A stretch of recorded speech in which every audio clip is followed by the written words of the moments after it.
welcome. Thank you. For the greater audience, please share your name, the office you're running for, and a little bit about yourself. Well, my name is Chris Nanos, and I'm the current sheriff, as was mentioned, and that's the office I'm running for. A little bit about myself. I've been married to my lovely wife for just over 39 years. April, we celebrated our 39th wedding anniversary. I started my career back in 1976. You were, never mind. As a police officer in my hometown of El Paso. I worked there about 8 years. I come from a pretty large family, 5 boys and 5 girls. All the boys were in law enforcement except one brother. He was a little brighter than us. But all of my brothers have retired. I'm the last one left. I was the first one in. It's just, this is an honor. Um, I always tell people that you don't get many opportunities. Just think about your lives. You guys are doing well, but how many of us really get the opportunity to make decisions that impact our entire community? That's not only an honor; it's very humbling, and it's an honor and a task I take to heart. It's just something that I believe in, and so I'm fortunate in that regard. Regardless of how this election turns out, um, I've led a blessed life, and this is a great community to serve, and I hope to continue serving. Thank you. Briefly describe your activity and experience in the local community and how those prepared you to serve. Wow. So I spent 8 years in patrol in El Paso, moved to Tucson after meeting my wife. I figured I could be a police officer anywhere. And I joined the sheriff's department. I started in corrections in our jail. I worked there for just over a year and moved into deputy. I worked as a patrol deputy for a couple of years, moved into fugitive investigative strike team, was the first fugitive team, worked in narcotics, worked in homicide, worked in sexual assault cases, worked in child abuse case, just probably spent almost another 10, 11 years in criminal investigations of all kinds. I used to walk around downtown and get robbed for a living as a decoy. I have done pretty much, I worked internal affairs. I've worked all over the valley from Foothills to Green Valley to Rincon out east. Um, I've just, one of the things that I'm most proud of was when I left in 2016 and they gave me my shadow box. I never knew it, but they gave me a shadow box that has all of the badges that you wore throughout your career. Detective, corrections, deputy, different badges, sergeant, lieutenant. And I'd risen through all the ranks, but I didn't realize it until they gave it to me and told me I'm the only one in 160 plus years of this county having a sheriff. I'm the only one to have worn every badge this department has to offer. So I thought that was kind of cool. Um, I don't know what else was your question. That's good. I've got a lot of experience. I I've been in executive management for probably since 2007, so good 15 years or better. And that too is probably the single most thing I think separates me from the other candidates, is none of them have been in any kind of executive role. And I think that's critical for this job. You all are business people. You come from all walks of life, and I'm sure you can think back to your days growing into your positions and thinking, wow, every job you had, for me anyway, was a great job. There wasn't anything I really wanted, but I got in there and then I never wanted to leave. But as you grew and you grew with that job, my goodness, you just learn more and more about your organization, the people who work in that organization, the people you serve in that organization. I mean, it all comes together, and it's you get a bigger picture of what's happening in your department and in your community. Thank you. Share with us your understanding of the statutory responsibilities assigned to the sheriff's office. The statutory responsibilities. I could look up the ARS statutes 11, whatever it is, and read that to you, but I look at it simply this way. My job is to keep you safe. That's my job. To run an organization that provides public safety services to a community as large as ours takes a lot, and it's not just me. I wish I could take credit for all the work we do. I'm probably the least involved in terms of the work you see out there every day on the street. That's my team. And all I can tell you about it is, from my perspective, is I listen to our community. I hear things that they say. I meet with community events like this, but beyond politics, I go to all of what we have. We have over 300 neighborhood watch programs. I can't attend all of them, but I require my command team to attend every one of them. I require us to attend any homeowners association meetings we can. People are constantly calling me. That's something I give. In fact, I'll tell you right now, my cell phone number is 520-465-4052, and I give that out everywhere because you're my boss. And if you want to get a hold of me, you should be able to get a hold of me. And you won't be the only one to call me at 3 o'clock in the morning. It just happens. It is constant. The job is constant. You're busy, but it's busy in a good way. Are there some bad days? Absolutely. But I just have to rely on a team that I have that I believe comes together because of their heart. Uh,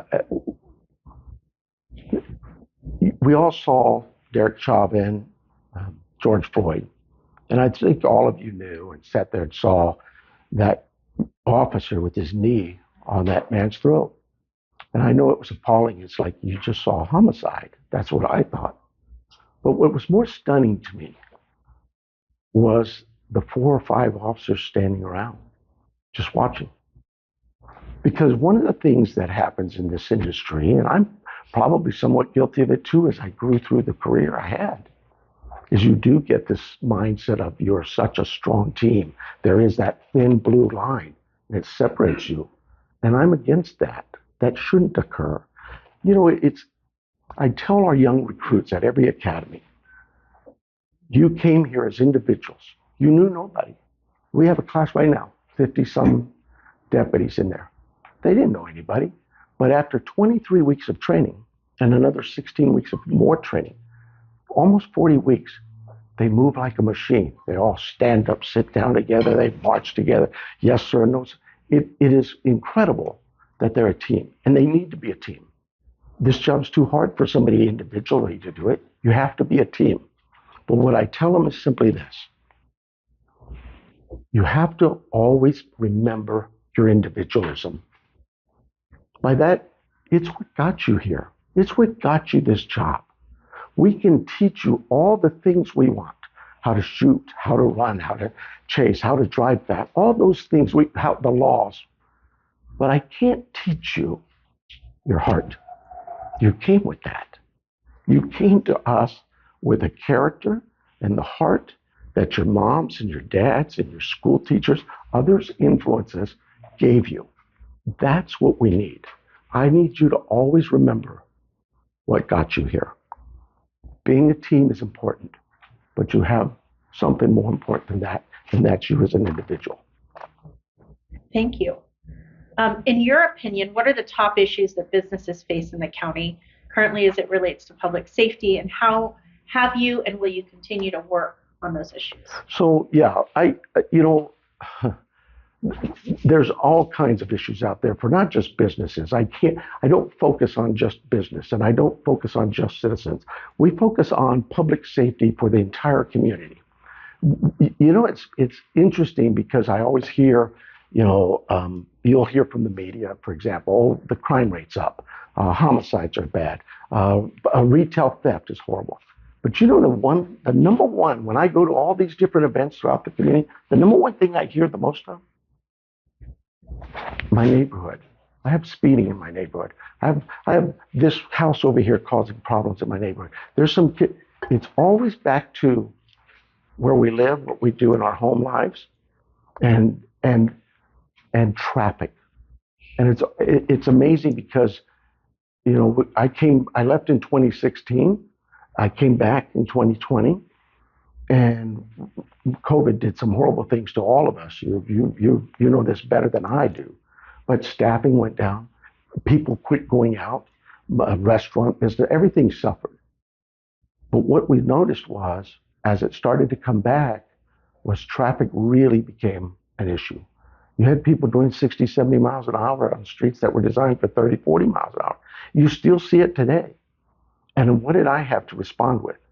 I had 22 motorcycles parked at my station and only 2 riders. We couldn't hire enough people. We couldn't get enough people to do it. So we finally figured out a way to hire enough people, get our ranks up, and get back into doing those things that are important to our community. Provide the services, that what we call quality of life issues. Somebody else might dismiss that broken window, right? That's just a little thing. We look at that broken window as if you let it fester, you're adding more to your problems in your neighborhood. You need to be involved and engaged with your community, whether it's our businesses or it's our homeowners. Everybody wants the same thing. Everybody wants to go home in the evening and know that they can walk their dogs, let their kids ride out in the front yard with their bikes, and go home to bed, have dinner, go to bed, wake up, and start the day again. That's what everybody wants. Business leaders, business owners are no different. They want to know that their customers and their employees are safe. And so our biggest response to the community, to include businesses, if you call, we'll come every time. TPD Chad Casmar and I are good friends. He has a different set of troubles, and he's got some real staffing issues and challenges, and we talk all the time. And I always challenge him with, Chad, how can you tell your community that if they call you, you're not coming to that call? And it's a challenge for him. It's really tough. He is such a good man. He's got his heart's in the right place. But we are fortunate because we have got our staffing numbers up, that we do have programs like community policing programs such as our SET, Special Enforcement Teams, our directed patrol teams that work with community neighborhood problems, our crisis response teams. And, there's another thing here too, that we also recognize that our young men and women out in the field see some things that you will never see. And they're pretty horrific. And so we need to be taking care of them too. So we've created a wellness program that allows us to give these people the help they need when they need it. We're using a program out of Sonoyta called Boulder Crest and Struggle Well, and they do such great things for our staff. And we stole this from who? My counterpart at TPD. We recognize that we believe, we have pride, we're the best out there. But we also recognize that that's not always the case, that there are good ideas everywhere. TPD is a great partner in sharing with us their ideas, and I hope they would say the same about us. It's a great relationship. In fact, our regional, that's another thing we created, was regional. We always had regional policing, our regional bomb team, our regional SWAT team, but those were for to assist those smaller agencies, Oro Valley, Sarita, Marana, because they didn't have that kind of level of staffing to have those programs. So we created that many years ago. But the one thing that was missing was the inclusion of the largest agency in the Valley. And so when I came on board, we got TPD on board, and it's just turned into a great partnership. We work all of our schools together. And should there be, we're right now involved in training for active shooters. We don't ever want to see that happen, but you have to prepare. And more importantly, you need to be engaged with your schools and let them know, get them on the same page. They need input in this too. One of the buy-ins there was when Chief Casmar and I met with all 14, there's 14 different school districts, school board leaders. We met with all 14 of them in a room at my office. And I was really surprised. One, they were very energetic. They were very glad to be there. But what was amazing to me was that was the first time ever that all 14 school districts had been in the same, superintendents had been in the same room together. So it was nice. And now we're working with all of them. So. Thank you. And you touched on this a little bit, so maybe you've answered some of it and you can expand as briefly as you want to, but nationwide, there's a hiring and retention challenge, as you know, with increased salaries and benefits to try to attract new people. talk about strategies that you have implemented or will implement if you're reelected. So what we did was we came in here and we were no different than anybody else. We came in when I left in 2016. We had 1,686 paid positions. When I came back in 2020, we had 1,282. That's basically 25% reduction, right? 400 people. TPD, they were down like 700.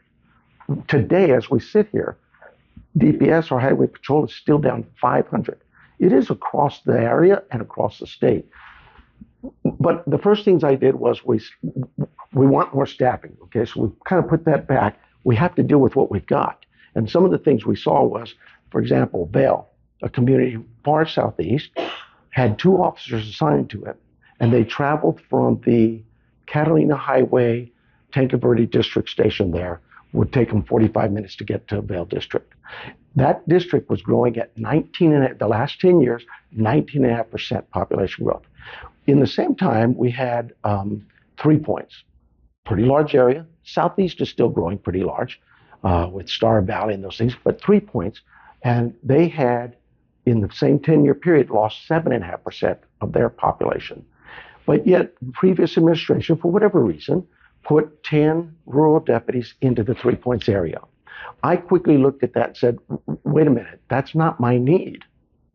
My need is out here in Vail. So we quickly built a Vail substation, put 20 some officers there to respond to the calls for services and demands they have, and quit this 45-minute drive.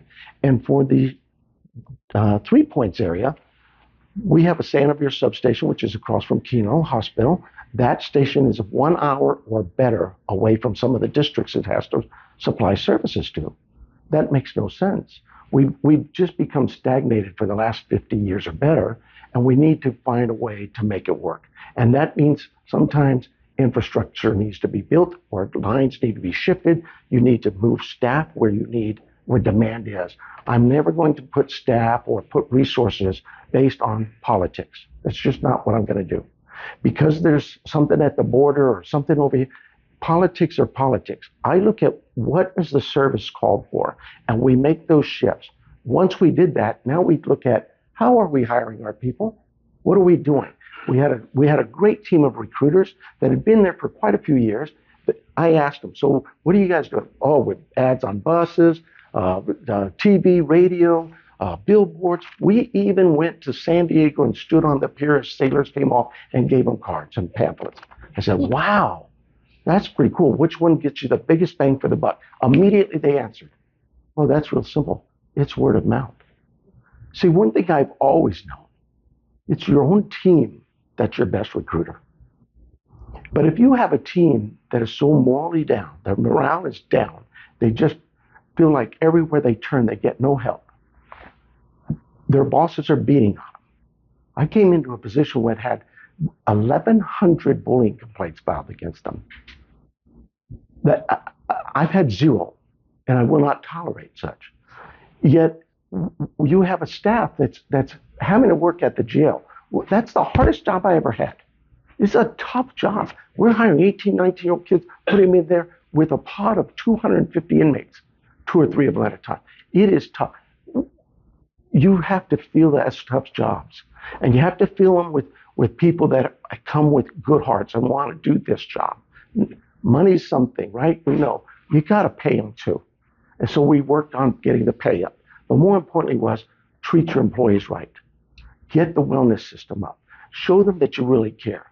If you show them that you're compassionate about what you believe, they may follow suit. So guess what? I don't have employees sitting there saying, I'm not going to recruit your nephew or your son or my neighbor's daughter. Why would I? I hate this place. No, we turn that around, and guess what? They're our biggest sellers. And they've gone out all these different events and recruited. Today, we're at 100% in our jail and 96% in our deputy side of the house. That's based on authorized strength. This is going to get a little confusing. Authorized strength says the county pays PCN, a payroll control number. Every year they have to budget. I have to tell the state, this is my budget. And so it's 100 or 200, or in our case, 1,496 sheriff employees. That's what we're budgeting for. If I hire more than that, I can't, not without Board of Supervisor approval. But I can hire up to the 1,496. In fact, it was a lesson for me to learn. I came in and said, hey, I'm down 150 cops. I need more cops. I need 150 more PCNs. And the board looked at me and says, Sheriff, you're down 150 cops. You got 200 empty PCNs. You don't need more cops. You need to hire. Go hire. We're paying for those already. So we went out from 1282. We're at about 1460 today. I get those numbers every single day. And we keep track of it. We have, we're actually over our PCNs by like 95. So we have 1,590. And the reason being is because we track attrition. 90 of those PCNs are not funded. But it takes me, remember, 40 weeks, 39 weeks to hire a deputy from training to a patrol car. In that 39 weeks period, we lose 1.89 right now through attrition. 1.89, that's, let's say 2. That's 1 a week. I have to hire 40 and get them all through the class for 40 weeks to gain 0, just to break even. We did some massive creative hiring, including putting people through our corrections classes to start them off, because corrections also was hurting and they needed a big infusion of people. The main reason I looked at corrections was this. We want to talk about de-escalation and the ability to handle tough problems. It really comes down to what exactly we all know, communication. This doesn't get it done. No, you might need that, but you really need to be able to have that gift of gab, to be able to calm a situation down. Give me an 18-year-old kid that I can put in that cell with 70 inmates. You come and watch. It's pretty impressive. Thank you, Chris. And one more question. It's going to be a tough one, and you're going to be challenged with time. Okay. Because I'm going a little over, so you've got like 3 minutes, maybe 4. But we're looking at the Pima County Sheriff's Office is set to be $10 million over fiscal year 24 budget.